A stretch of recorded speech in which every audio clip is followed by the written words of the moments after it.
ಇವತ್ತಿನಿಂದ ಮತ್ತೆ ಶುರುವಾಗಿದೆ ಐಪಿಎಲ್ ಹಬ್ಬ. ಐಪಿಎಲ್ ಹಂಗಾಮ ಸೀಸನ್ 19 ಆರಂಭ ಆಗ್ತಾ ಇದೆ. 10 ತಂಡಗಳು, 65 ದಿನ, 13 ನಗರ, 74 ಪಂದ್ಯಗಳು ನಡೆಯಲಿದೆ. ಈಗಾಗಲೇ ಈ ಒಂದು ಕ್ಷಣಕ್ಕಾಗಿ, ಈ ದಿನಕ್ಕಾಗಿ ಐಪಿಎಲ್ ಅಭಿಮಾನಿಗಳು, ಕ್ರಿಕೆಟ್ ಪ್ರೇಮಿಗಳು ಕಾತರದಿಂದ ಕಾಯ್ತಾ ಇದ್ರು. ಆ ದಿನ ಇವತ್ತೇ ಬಂದು ಬಿಟ್ಟಿದೆ. ಬೆಂಗಳೂರಲ್ಲಿ ಇವತ್ತು ಉದ್ಘಾಟನಾ ಪಂದ್ಯ ನಡೆಯಲಿದೆ. 18 ವರ್ಷಗಳ ಬಳಿಕ ಬೆಂಗಳೂರಲ್ಲಿ ಉದ್ಘಾಟನಾ ಪಂದ್ಯ. ಆದರೆ ಯಾವುದೇ ರೀತಿಯಲ್ಲಿ ಉದ್ಘಾಟನಾ ಕಾರ್ಯಕ್ರಮ ಇರೋದಿಲ್ಲ. ಕಾರಣ, ಕಾಲ್ತುಳಿತದಲ್ಲಿ ಆದಂತಹ 11 ಮಂದಿಯ ಸಾವು. ಇದೇ ಕಾರಣಕ್ಕಾಗಿ ಗೌರವ ಕೊಡುವಂತಹ ನಿಟ್ಟಿನಲ್ಲಿ ಉದ್ಘಾಟನೆಯನ್ನ ಇಟ್ಟಿಲ್ಲ. ಉದ್ಘಾಟನಾ ಪಂದ್ಯವನ್ನ ಮಾತ್ರ ಆಯೋಜನೆ ಮಾಡಲಾಗಿದೆ. ಆರ್ಸಿಬಿ ವರ್ಸಸ್ SRH ನಡುವೆ ಇವತ್ತು ಹೈ ವೋಲ್ಟೇಜ್ ಮ್ಯಾಚ್ ನಡೆಯುತ್ತೆ. ಕಾಲ್ತುಳಿತದ ಬಳಿಕ ಚಿನ್ನಸ್ವಾಮಿಯಲ್ಲಿ ನಡೀತಾ ಇರುವಂತಹ ಮೊದಲ ಮ್ಯಾಚ್. ಆ ಕಾರಣಕ್ಕಾಗಿಯೇ ಇವತ್ತು ದೊಡ್ಡ ಮಟ್ಟದ ಒಂದು ಕ್ರೇಜ್ ಕೂಡ ಇದೆ. ಹೈ ವೋಲ್ಟೇಜ್ ಮ್ಯಾಚ್ ನಡೆಯಲಿದೆ. ಆರ್ಸಿಬಿ ಅಭಿಮಾನಿಗಳಿಗೆ ಸಂಭ್ರಮವೋ ಸಂಭ್ರಮ.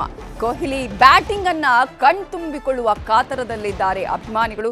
ಸಂಜೆ 7:30ಕ್ಕೆ ಉದ್ಘಾಟನಾ ಪಂದ್ಯ ಆರಂಭ ಆಗಲಿದೆ. ಇದಕ್ಕಾಗಿ ಈಗಾಗಲೇ ಟಿಕೆಟ್ ಕೂಡ ಸೋಲ್ಡ್ ಔಟ್ ಆಗಿದೆ. ಯಾವಾಗ ಈ ಒಂದು ಟಿಕೆಟ್ ಅನ್ನು ಆನ್ಲೈನ್ ನಲ್ಲಿ ಬಿಟ್ಟರೋ 3:15ರಿಂದ 1 ಗಂಟೆ ಒಳಗೆ ಕಂಪ್ಲೀಟ್ ಆಗಿ ಟಿಕೆಟ್ ಸೋಲ್ಡ್ ಔಟ್ ಆಗಿತ್ತು.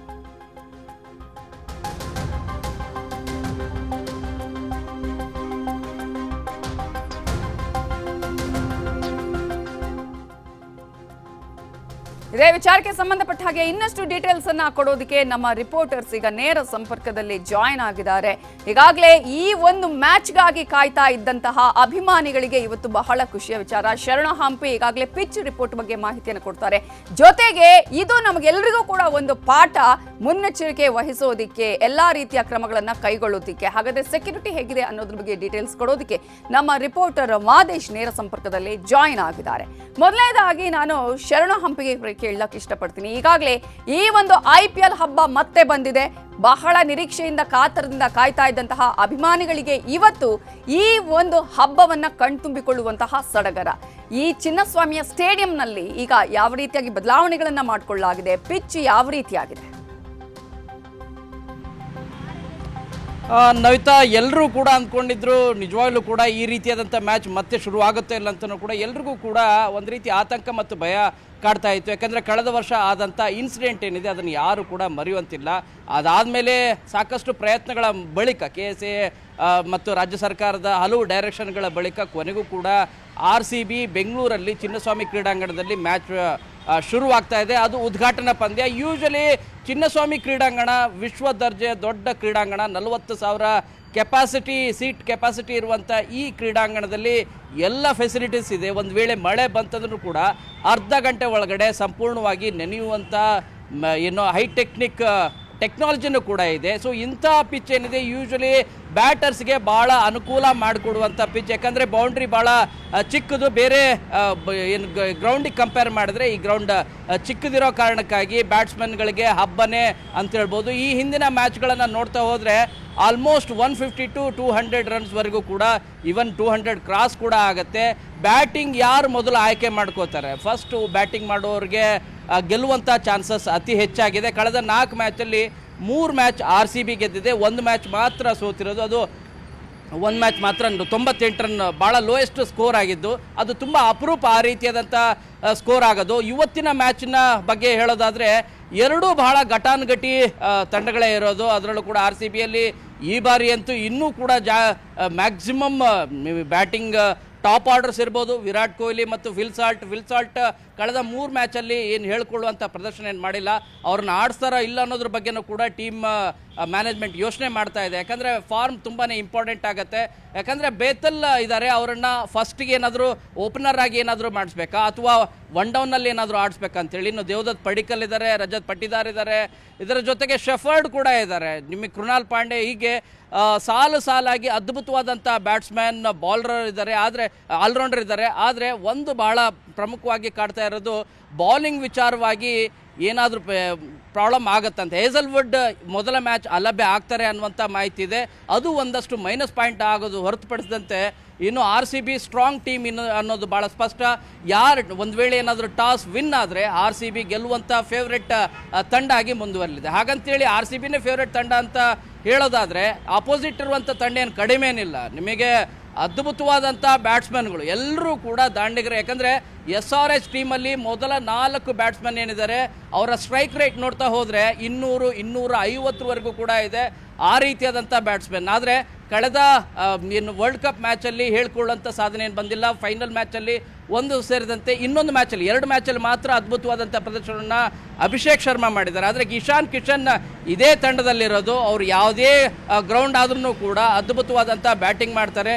ಇನ್ನು ನಿಮಗೆ ಸಾಕಷ್ಟು ರೀತಿಯಾದಂಥ ಕ್ಲಾಸನ್ ಇದ್ದಾರೆ. ನಿಮಗೆ ವಿಕೆಟ್ ಕೀಪರ್ ಬ್ಯಾಟ್ಸ್ಮನ್, ಅವರ ಸ್ಟ್ರೈಕ್ ರೇಟ್ 222, 250ವರೆಗೂ ಕೂಡ ಇರುತ್ತೆ. ಮೊದಲ 4 ವಿಕೆಟ್ಗಳು ತುಂಬಾ ಇಂಪಾರ್ಟೆಂಟ್ ಆಗುತ್ತೆ RCB ಕಾರಣಕ್ಕಾಗಿ. ಮೊದಲು ಯಾರು ಬ್ಯಾಟಿಂಗ್ ಮಾಡ್ತಾರೆ 200 ರನ್ ಆಲ್ಮೋಸ್ಟ್ ಬರೋದು ಬಹುತೇಕ ಖಚಿತ. ಸೆಕೆಂಡ್ ಯಾರು ಬ್ಯಾಟಿಂಗ್ ಆಡಲಿಕ್ಕೆ ಮುಂದಾಗ್ತಾರೆ ಚೇಸ್ ಮಾಡೋದು ತುಂಬಾ ಕಷ್ಟ ಆಗುತ್ತೆ. ಸದ್ಯದ ಸಿಚುವೇಶನ್ ನೋಡ್ತಾ ಹೋದರೆ RCB ಫೇವ್ರೆಟ್ ಟೀಮ್ ಇದೆ, ಗೆಲ್ಲುವಂಥ ಟೀಮಾಗೆ ಕನ್ಸಿಡರ್ ಮಾಡಬಹುದಾಗಿದೆ. ನವಿತಾ, ಓಕೆ, ಹಾಗೆ ಸಂಪರ್ಕದಲ್ಲಿರಿ ಶರಣು ಹಂಪಿ, ಹಾಗೆಯೇ ಮಾದೇಶ್ ಬಗ್ಗೆ ಕೂಡ ಮಾಹಿತಿಯನ್ನು ನಾನು ಪಡ್ಕೊಳ್ತೀನಿ ಭದ್ರತೆಯ ಬಗ್ಗೆ. ಏನು, ಚಿನ್ನಸ್ವಾಮಿ ಸ್ಟೇಡಿಯಂನಲ್ಲಿ IPL ಮೊದಲ ಪಂದ್ಯ ಇವತ್ತು ನಡೆಯುತ್ತೆ. ಈಗಾಗಲೇ ಕಳೆದ ಬಾರಿ ನಡೆದಂತಹ ಕಾಲ್ತೊಳಿತ, ವಿಜಯೋತ್ಸವದ ಸಂದರ್ಭದಲ್ಲಿ ನಡೆದಂತಹ 11 ಮಂದಿಯ ಸಾವು, ಈ ಎಲ್ಲ ಆ ಘಟನೆಗಳು ಆದ ಮೇಲೆ ಮ್ಯಾಚ್ ನಡೆಯುತ್ತೋ ಇಲ್ವೋ ಅನ್ನುವಂತಹ ಎಲ್ಲ ಪ್ರಶ್ನೆಗಳು ಮುಗಿದು ಸಭೆಗಳ ಮೇಲೆ ಸಭೆಗಳು ಆಗಿ ಇವತ್ತು ಮೊದಲ ಮ್ಯಾಚ್ ನಡೆಯುತ್ತೆ. ಯಾವುದೇ ಅಹಿತಕರ ಘಟನೆಗಳು ನಡೆಯದ ಹಾಗೆ ಅಲರ್ಟ್ ಅನ್ನು ಕೂಡ ಮಾಡಲಾಗಿದೆ. ಸ್ಟೇಡಿಯಂ ಸುತ್ತ 2,000 ಪೊಲೀಸರನ್ನ ನಿಯೋಜನೆ ಮಾಡಲಾಗಿದೆ. 7 ಸ್ಪೆಷಲ್ ಸ್ಕ್ವಾಡ್ಗಳನ್ನು ನಿಯೋಜನೆ ಮಾಡಲಾಗಿದ್ದು ಹೈ ಅಲರ್ಟ್ ಅನ್ನ ಮಾಡಲಾಗಿದೆ. ಇನ್ನು ಸ್ಟೇಡಿಯಂನ ಪ್ರವೇಶ ದ್ವಾರಗಳನ್ನ ಈ ಸಲ ಜಾಸ್ತಿ ಮಾಡಲಾಗಿದೆ. ಯಾಕಂತ ಹೇಳಿದ್ರೆ ಸಮಿತಿ ಕೊಟ್ಟಂತಹ ಶಿಫಾರಸಿನಲ್ಲಿ ಇದನ್ನ ಕೂಡ ಮೆನ್ಷನ್ ಮಾಡಲಾಗಿತ್ತು. ಸೊ ಮಧ್ಯಾಹ್ನದ ಬಳಿಕ ಟ್ರಾಫಿಕ್ ಡೈವರ್ಷನ್ ಇರುತ್ತೆ. ಪಾರ್ಕಿಂಗ್ಗೆ ಪ್ರತ್ಯೇಕ ಸ್ಥಳಗಳನ್ನು ಗುರುತಿಸಲಾಗಿದೆ. ಇನ್ನು ಮೆಟ್ರೋ ಸಂಚಾರದಲ್ಲಿ ಇವತ್ತು ನಾವು ಗಮನಿಸ್ತಾ ಹೋಗೋದಾದ್ರೆ 2 ಗಂಟೆವರೆಗೂ ಕೂಡ ಮೆಟ್ರೋ ಸಂಚಾರ ಇರುತ್ತೆ. ಪಂದ್ಯದ ಟಿಕೆಟ್ ಇದ್ರೆ ಮೆಟ್ರೋದಲ್ಲಿ ಫ್ರೀ ಆಗಿ ನೀವು ಸಂಚಾರ ಮಾಡಬಹುದು. ಇದ್ರ ಬಗ್ಗೆ ಆಲ್ರೆಡಿ ಈಗಾಗಲೇ ಮಾಹಿತಿಯನ್ನು ಕೂಡ ನೀಡಲಾಗಿದೆ. ಈ ಹಿನ್ನೆಲೆಯಲ್ಲಿ ನೀವು ನಿಮ್ಮ ವೆಹಿಕಲ್ಗಳನ್ನು ತಗೊಂಡು ಹೋಗುವ ಅವಶ್ಯಕತೆ ಇರುವುದಿಲ್ಲ. ಮೆಟ್ರೋದಲ್ಲೇ ಹೋಗಿ ನೀವು ಮೆಟ್ರೋದಲ್ಲೇ ಬರಬಹುದು. ಪಾರ್ಕಿಂಗ್ ಕೂಡ ಈಗಾಗಲೇ ಎಲ್ಲ ರೀತಿಯ ವ್ಯವಸ್ಥೆಗಳನ್ನು ಮಾಡಲಾಗಿದೆ. ಹಾಗಾಗಿ ನಾವು ಯಾವುದೋ ಒಂದು ಘಟನೆ ಆದ ಬಳಿಕ ಪಾಠವನ್ನ ಕಲ್ತಿದ್ದೀವಿ ಅನ್ನೋದು ಇದರಿಂದ ಗೊತ್ತಾಗ್ತಾ ಇದೆ. ಯಾಕಂತ ಹೇಳಿದ್ರೆ ವಿಜಯೋತ್ಸವದ ಸಂದರ್ಭದಲ್ಲಿ ಆದಂತಹ ಆ ಒಂದು ಕಹಿ ಘಟನೆ ಇದೆಯಲ್ಲ, ಎಲ್ಲರಿಗೂ ದೊಡ್ಡ ಪಾಠ ಅಂತಾನೆ ಹೇಳಬೇಕಾಗತ್ತೆ. ಅದರಲ್ಲೂ ಸರ್ಕಾರ ಆಗಿರ್ಬೋದು, ಬೆಂಗಳೂರು ಪೊಲೀಸರು ಆಗಿರ್ಬೋದು, ಈಗಾಗಲೇ ದೊಡ್ಡ ಮಟ್ಟದಲ್ಲಿ ಹೈ ಅಲರ್ಟ್ ಆಗಿದ್ದಾರೆ. ಇನ್ನು ಸ್ಪಾಟ್ ಬೆಟ್ಟಿಂಗ್ ಆಡೋರ ಮೇಲೂ ಕೂಡ ತೀವ್ರ ನಿಗಾವನ್ನ ಇಡ್ತಾ ಇದ್ದಾರೆ ಸಿಸಿಬಿ ಪೊಲೀಸರು. ಸಿಸಿಬಿ ಪೊಲೀಸರಿಂದ ವಿಶೇಷ ತಂಡಗಳನ್ನ ಈಗಾಗಲೇ ರಚನೆ ಮಾಡಲಾಗಿದೆ. ಮಫ್ತಿಯಲ್ಲಿರ್ತಾರೆ 10 ಸಿಸಿಬಿ ಟೀಮ್ನವರು. ಕಾರ್ಯನಿರ್ವಹಣೆಯನ್ನ ಮಾಡ್ತಾನೆ ಇರ್ತಾರೆ. ಎಲ್ಲಿ ಏನು ಸ್ಪಾಟ್ ಬೆಟ್ಟಿಂಗ್ ನಡೀತಾ ಇರುತ್ತೆ ಅನ್ನೋದ್ರ ಬಗ್ಗೆ ಕಂಪ್ಲೀಟ್ ಆಗಿ ಚೆಕ್ ಮಾಡ್ತಿರ್ತಾರೆ. ಸ್ಟೇಡಿಯಂ ಒಳಗಡೆ ಸ್ಪಾಟ್ ಬೆಟ್ಟಿಂಗ್ ತಡೆಗೂ ಕೂಡ ಕ್ರಮವನ್ನ ಕೈಗೊಳ್ಳಲಾಗಿದೆ. ಈಗಾಗಲೇ ಈ ಒಂದು ಬೆಟ್ಟಿಂಗ್ ಯಾವ ರೀತಿಯಾಗಿ ನಡೀತಾ ಇದೆ ಅನ್ನೋದಾದ್ರೆ ಪ್ರತಿ ಬಾಲ್ ಮೇಲ್ ಕೂಡ ಸ್ಪಾಟ್ ಬೆಟ್ಟಿಂಗ್ ಆಡ್ತಾರೆ. ಈ ಹಿನ್ನೆಲೆಯಲ್ಲಿ ಈಗಾಗಲೇ ಸಿಸಿಬಿ ಅವರು ಎಲ್ಲಾ ರೀತಿಯಾಗಿ ಕಣ್ಗಾವಲನ್ನ ಇಟ್ಟಿದ್ದಾರೆ. ಅದರಲ್ಲೂ 10 ತಂಡವನ್ನ ರಚನೆ ಮಾಡಲಾಗಿದೆ. ಸಿಸಿಬಿ ಪೊಲೀಸರು ವಿಶೇಷವಾಗಿ ಕಾರ್ಯಾಚರಣೆಯನ್ನ ನಡೆಸಲಿದ್ದಾರೆ. ಇದೇ ವಿಚಾರಕ್ಕೆ ಸಂಬಂಧಪಟ್ಟ ಹಾಗೆ ಇನ್ನಷ್ಟು ಡೀಟೇಲ್ಸ್ ಅನ್ನ ಕೊಡೋದಕ್ಕೆ ನಮ್ಮ ರಿಪೋರ್ಟರ್ ಮಾದೇಶ್ ಈಗ ನೇರ ಸಂಪರ್ಕದಲ್ಲಿ ಜಾಯ್ನ್ ಆಗಿದ್ದಾರೆ. ಮಾದೇಶ್, ಈಗ ಭದ್ರತೆಯ ವಿಚಾರ ಅಂತ ಹೇಳಿ ಬಂದಾಗ ದೊಡ್ಡ ಮಟ್ಟದ ಟಾಸ್ಕ್ ಈ ಸಲ ಪೊಲೀಸರಿಗೆ. ಅಷ್ಟು ಮಾತ್ರ ಅಲ್ಲ, ನಾವು ಈ ಹಿಂದೆ ಆದಂತಹ ಕಹಿ ಘಟನೆಯಿಂದ ಪಾಠವನ್ನೇ ಕಲ್ತಿದ್ದೀವಿ. ಎಚ್ಚರಿಕೆ ತೆಗೆದುಕೊಳ್ಬೇಕಾದಂತಹ ಏನೇನು ಕ್ರಮಗಳನ್ನು ಕೈಗೊಳ್ಳಬೇಕು ಅನ್ನುವಂತಹ ನಿಟ್ಟಿನಲ್ಲಿ ಈಗ ಯಾವ ರೀತಿಯ ಕ್ರಮವನ್ನ ಕೈಗೊಳ್ಳಲಾಗಿದೆ, ಎಷ್ಟು ಮಂದಿ ಪೊಲೀಸರನ್ನ ನಿಯೋಜನೆ ಮಾಡಲಾಗಿದೆ, ಏನೆಲ್ಲ ಜನರಿಗೆ ಯಾರ್ಯಾರು ಅಭಿಮಾನಿಗಳು ಹೋಗ್ತಾರೋ ಅವರಿಗೆ ಏನೆಲ್ಲ ಸೂಚನೆಗಳನ್ನ ನೀಡಲಾಗಿದೆ? ನವಿತಾ, ಹೈದರಾಬಾದ್ ವರ್ಸಸ್ RCB ಮ್ಯಾಚ್ಗೆ ಕೌಂಟ್ ಡೌನ್ ಶುರುವಾಗಿದೆ. ಕೆಲವೇ ಗಂಟೆಗಳಲ್ಲಿ ಮ್ಯಾಚ್ ಶುರು ಆಗುತ್ತೆ. ಅದಕ್ಕೂ ಮುನ್ನ ಪೊಲೀಸ್ ಇಲಾಖೆ ಸಾಕಷ್ಟು ಬಂದೋಬಸ್ತ್ ತಯಾರಿಯನ್ನು ಮಾಡಿಕೊಂಡಿದೆ. ಯಾಕಂದ್ರೆ ಕಳೆದ ಬಾರಿ ವಿಜಯೋತ್ಸವದ ಸಂದರ್ಭದಲ್ಲಿ ಆಗಿದ್ದಂತ ಒಂದು ನಿರ್ಲಕ್ಷ್ಯಗಳಿಂದ ಅಂದ್ರೆ ಒಂದಷ್ಟು ಲೋಪಗಳಿಂದ ಹಿರಿಯ IPS ಅಧಿಕಾರಿಗಳನ್ನೇ ಅಲ್ಲಿ ಸಸ್ಪೆಂಡ್ ಮಾಡುವಂತ ಕೆಲಸವನ್ನು ಮಾಡಲಾಗಿತ್ತು. ಸಿಟ್ಟಿಂಗ್ ಕಮಿಷನರ್ನೇ ಸರ್ಕಾರ ಅಮಾನತು ಮಾಡಿ ಆದೇಶವನ್ನ ನೀಡಲಾಗಿತ್ತು. ಅಂದ್ರೆ ಆ ಮಟ್ಟಿಗೆ ಒಂದು ವಿಚಾರ ಸಾಕಷ್ಟು ಚರ್ಚೆ ಆಗಿತ್ತು, ದೇಶಾದ್ಯಂತ ಚರ್ಚೆ ಆಗಿತ್ತು. ಹೀಗಾಗಿ ಈ ಬಾರಿ ಯಾವುದೇ ಕಾರಣಕ್ಕೂ ಕೂಡ ಈ ರೀತಿಯಾಗಿ ಲೋಪಗಳು ನಡೆಯೋದಕ್ಕೆ ಎಲ್ಲೂ ಕೂಡ ಯಾವುದೇ ತಪ್ಪು ಆಗದೆ ಇರೋದಕ್ಕೆ ಚಾನ್ಸ್ ಕೊಡಬಾರ್ದು ಅನ್ನುವಂಥ ನಿಟ್ಟಿನಲ್ಲಿ ಪೊಲೀಸ್ ಇಲಾಖೆಯಿಂದಲೂ ಕೂಡ ಸಾಕಷ್ಟು ಪ್ಲಾನ್ಗಳನ್ನ ಮಾಡಿಕೊಳ್ಳಲಾಗಿದೆ. ಬಂದೋಬಸ್ತ್ ವಿಚಾರವಾಗಿ ಈ ಬಾರಿ ಸಾಕಷ್ಟು ಪ್ಲಾನ್ಗಳನ್ನ ಮಾಡಿಕೊಳ್ಳಲಾಗಿದೆ. ಪ್ರಮುಖವಾಗಿ ಈ ಬಾರಿ ಸ್ಟೇಡಿಯಂನ ಸುತ್ತಮುತ್ತಲೂ ಕೂಡ ಅನಾವಶ್ಯಕವಾಗಿ ಬರೋರನ್ನ ನಿಷೇಧ ಮಾಡೋದಕ್ಕೆ ಈಗಾಗಲೇ ಕಮಿಷನರ್ ಆರ್ಡರ್ ಮಾಡಿದ್ದಾರೆ. ಟಿಕೆಟ್ ಇದ್ದವ್ರು ಮಾತ್ರ ಬರಬೇಕು ಸ್ಟೇಡಿಯಂ ಕಡೆ ಅಂತೇಳಿ ಈಗಾಗಲೇ ಕಮಿಷನರ್ ಪದೇ ಪದೇ ವಾರ್ನ್ ಮಾಡಿದ್ದಾರೆ. ಜೊತೆಗೆ ಅಂತವರನ್ನೇ ವಾಚ್ ಮಾಡೋದಕ್ಕೆ ಅಂತೇಳಿ 7 ಸ್ಪೆಷಲ್ ಸ್ಕ್ವಾಡ್ಗಳನ್ನು ಕೂಡ ನೇಮಕ ಮಾಡುವಂತ ಕೆಲಸವನ್ನು ಮಾಡಲಾಗಿದೆ. ಅಂದ್ರೆ ಪ್ರತಿಯೊಬ್ಬರನ್ನು ಕೂಡ ಈ ಚಿನ್ನಸ್ವಾಮಿ ಸ್ಟೇಡಿಯಂಗೆ ಕನೆಕ್ಟ್ ಆಗುವಂತ ಪ್ರತಿ ರಸ್ತೆಯ ಜಂಕ್ಷನ್ ನಲ್ಲೂ ಕೂಡ ಪೊಲೀಸರು ಇರ್ತಾರೆ, ಪ್ರತಿ ಗೇಟ್ ಬಳಿಯೂ ಕೂಡ ಪೊಲೀಸರು ಇರ್ತಾರೆ. ಯಾರಾದ್ರೂ ಬಂದಂತ ಸಂದರ್ಭದಲ್ಲಿ ಅವರನ್ನ ಟಿಕೆಟ್ ಕೇಳ್ತಾರೆ. ಒಂದು ವೇಳೆ ಅವರಿಗೆ ಟಿಕೆಟ್ ಇತ್ತು ಅಂದ್ರೆ ಸ್ಟೇಡಿಯಂ ಕಡೆ ಬಿಡ್ತಾರೆ, ಇಲ್ಲ ಅಂದ್ರೆ ಅವರನ್ನ ಅಲ್ಲಿಂದಲೇ ವಾಪಸ್ ಕಳಿಸ್ತಾರೆ. ಒಂದು ವೇಳೆ ಅಲ್ಲಿ ನಿಂತೋದು ಮತ್ತೆ ಫುಟ್ಪಾತ್ ಮೇಲೆ ನಿಂತ್ಕೊಳ್ಳೋದು ಅಂತ ಮಾಡಿದ್ರೆ ಅವರ ವಿರುದ್ಧ ಕ್ರಮ ಕೈಗೊಳ್ಳುವಂತ ಕೆಲಸವನ್ನು ಕೂಡ ಪೊಲೀಸರು ಮಾಡ್ತಾರೆ.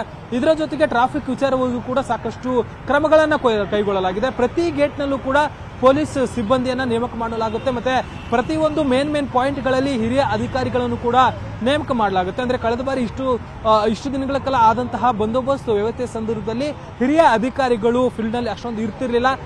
ಈ ಬಾರಿ ಪ್ರತಿಯೊಂದು ಕಡೆಯೂ ಕೂಡ ಅಂದ್ರೆ ಎಲ್ಲೆಲ್ಲಿ ಮೇನ್ ಪಾಯಿಂಟ್ಗಳಿರುತ್ತೆ ಅಲ್ಲೆಲ್ಲಿ ಹಿರಿಯ ಅಧಿಕಾರಿಗಳು ಕೂಡ ಇರ್ತಾರೆ. ಓರ್ವ ಜಂಟಿ ಪೊಲೀಸ್ ಆಯುಕ್ತರು ಮತ್ತೆ 2 DCP ಅಧಿಕಾರಿಗಳ ನೇತೃತ್ವದಲ್ಲಿ ಸುಮಾರು 2,000 ಪೊಲೀಸ್ ಅಧಿಕಾರಿ ಮತ್ತೆ ಸಿಬ್ಬಂದಿಯ ನೇತೃತ್ವದಲ್ಲಿ ಸಿಬ್ಬಂದಿಗಳಿಂದ ಬಂದೋಬಸ್ತ್ ವ್ಯವಸ್ಥೆಯನ್ನ ಕಲ್ಪಿಸಲಾಗಿದೆ. ಕಂಪ್ಲೀಟ್ಲಿ ಸ್ಟೇಡಿಯಂನ ಸುತ್ತಮುತ್ತ ಇರುವಂತಹ ಗೇಟ್ಗಳಲ್ಲಿ ಅಧಿಕಾರಿಗಳಿರ್ತಾರೆ. 5 ರಿಂದ 6 ಜನ ಪ್ರತಿ ಗೇಟ್ನಲ್ಲೂ ಕೂಡ 5 ರಿಂದ 6 ಹಿಡಿದು 12 ಕೂಡ ಜನ ಪೊಲೀಸ್ ಸಿಬ್ಬಂದಿ ಇರಬೇಕಾಗುತ್ತೆ. ಇದ್ರ ಜೊತೆಗೆ ಬರುವಂತಹ ಅಭಿಮಾನಿಗಳಿಗೂ ಕೂಡ ಒಂದಷ್ಟು ಕೆಲವು ಸೂಚನೆಗಳನ್ನ ಕೊಡಲಾಗಿತ್ತು. ಈಗಾಗಲೇ ಆದಷ್ಟು ಮೆಟ್ರೋ ಮತ್ತೆ BMTC ಬಸ್ಗಳಲ್ಲೇ ಮತ್ತೆ ಸ್ಟೇಡಿಯಂ ಕಡೆ ಬರಬೇಕು ಯಾರೆಲ್ಲ ಟಿಕೆಟ್ ಇದ್ದವರು ಅಂತ ಹೇಳಿ ಸೂಚನೆಯನ್ನ ನೀಡಲಾಗಿದೆ. ಇದರ ಜೊತೆಗೆ ಟ್ರಾಫಿಕ್ ವಿಚಾರವಾಗಿಯೂ ಕೂಡ ಕಬ್ಬನ್ ರಸ್ತೆ ಆಗಿರ್ಬೋದು ಮತ್ತೆ MG ರೋಡ್ ಆಗಿರ್ಬೋದು ಮತ್ತೆ ಲಿಂಕ್ ರೋಡ್ ಈ ಒಂದು ರಸ್ತೆಗಳಲ್ಲಿ ಡೈವರ್ಷನ್ ಅಂದ್ರೆ ಪರ್ಟಿಕ್ಯುಲರ್ ಆಗಿ ಎಲ್ಲೂ ಕೂಡ ಡೈವರ್ಷನ್ ಇಲ್ಲ, ಬದಲಾಗಿ ಒಂದಷ್ಟು ಕಡೆ ಪಾರ್ಕಿಂಗ್ ಸ್ಥಳಗಳನ್ನ ನಿಯೋಜನೆ ಮಾಡುವಂತ ಕೆಲಸವನ್ನ ಮಾಡಲಾಗಿದೆ. ಗರುಡ ಮಾಲ್ ಆಗಿರ್ಬೋದು ಮತ್ತೆ ಸೆಂಟ್ ಜೋಸೆಫ್ ಹೈಸ್ಕೂಲ್ಗಳಾಗಿರ್ಬೋದು ಮತ್ತೆ ಶಿವಾಜಿನಗರ ಬಸ್ ನಿಲ್ದಾಣ ಆಗಿರ್ಬೋದು ಮತ್ತೆ ಫ್ರೀಡಂ ಪಾರ್ಕ್ ನಲ್ಲಿ ಪಾರ್ಕಿಂಗ್ ವ್ಯವಸ್ಥೆ ಮಾಡಲಾಗಿದೆ. ಅಲ್ಲಿಂದ ಮತ್ತೆ KCA ಸ್ಟೇಡಿಯಂ ಕಡೆಯಿಂದಲೇ ನಿಯೋಜನೆ ಆಗಿರುವಂತಹ ಶಟಲ್ ಬಸ್ ನಲ್ಲಿ ಸ್ಟೇಡಿಯಂಗೆ ಬರಬೇಕು. ಅದರ ಹೊರತಾಗಿ ನೇರವಾಗಿ ಸ್ಟೇಡಿಯಂ ಕಡೆ ಬರೋದಾಗಿರ್ಬೋದು, ಇಲ್ಲಿ ಅಕ್ಕಪಕ್ಕ ಬರೋದಕ್ಕೆ ಯಾವುದೇ ರೀತಿಯಾದಂತಹ ಚಾನ್ಸ್ ಇಲ್ಲ ಅಂತೇಳಿ ಪೊಲೀಸ್ ಇಲಾಖೆ ಈಗಾಗಲೇ ವಾರ್ನ್ ಮಾಡಿದೆ. ಒಟ್ಟಾರೆಯಾಗಿ ಇವತ್ತು ನಡೆಯುವಂತಹ ಮ್ಯಾಚ್ಗೆ ಸಂಬಂಧಪಟ್ಟಂತೆ ಎಲ್ಲಾ ರೀತಿಯಾದಂತಹ ಬಂದೋಬಸ್ತ್ ವ್ಯವಸ್ಥೆಯನ್ನು ಮಾಡಿಕೊಳ್ಳಲಾಗಿದೆ. ಜೊತೆಗೆ ಸ್ಟೇಡಿಯಂ ಒಳಗಡೆಯೂ ಕೂಡ ನಡೆಯುವಂತಹ ಅಕ್ರಮ ಚಟುವಟಿಕೆಗಳ ಮೇಲೂ ಕೂಡ CCB ಪೊಲೀಸರು ಕೂಡ ಕಣ್ಣಿಟ್ಟಿದ್ದಾರೆ. ನವಿತಾ, ಥ್ಯಾಂಕ್ ಯು ಮಾದೇಶ್ ಶರಣ್ ಹಂಪಿ ಡೀಟೇಲ್ಸ್ಗೆ. ಇನ್ನು RCB ಮ್ಯಾಚ್ ಕಣ್ತುಂಬಿಕೊಳ್ಳೋದಕ್ಕೆ ಫ್ಯಾನ್ಸ್ ಅಂತೂ ಕಾತರರಾಗಿದ್ದಾರೆ. ಕೊಪ್ಪಳದಲ್ಲಿ ಫ್ಯಾನ್ಸ್ ಏನ್ ಹೇಳಿದ್ದಾರೆ? ಸರ್ 18ನೇ ಆವೃತ್ತಿ RCB ಕಪ್ ಗೆದ್ದಿತ್ತು. ಈಗ 19ನೇ ಆವೃತ್ತಿ ಅಂದ್ರೆ 18 number jersey number Virat Kohli ಅವ್ರದ್ದಿತ್ತು.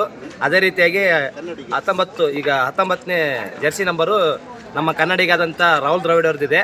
ಅದೇ ರೀತಿ ಈ ಸಲ ಕಪ್ಪು ನಮ್ಮ RCB ಗೆದ್ದೇ ಗೆಲ್ಲುತ್ತೆ. ಆದ್ದರಿಂದ ನಾವು RCBಗೆ ವಿಶ್ ಮಾಡ್ತಾ ಇದೀವಿ.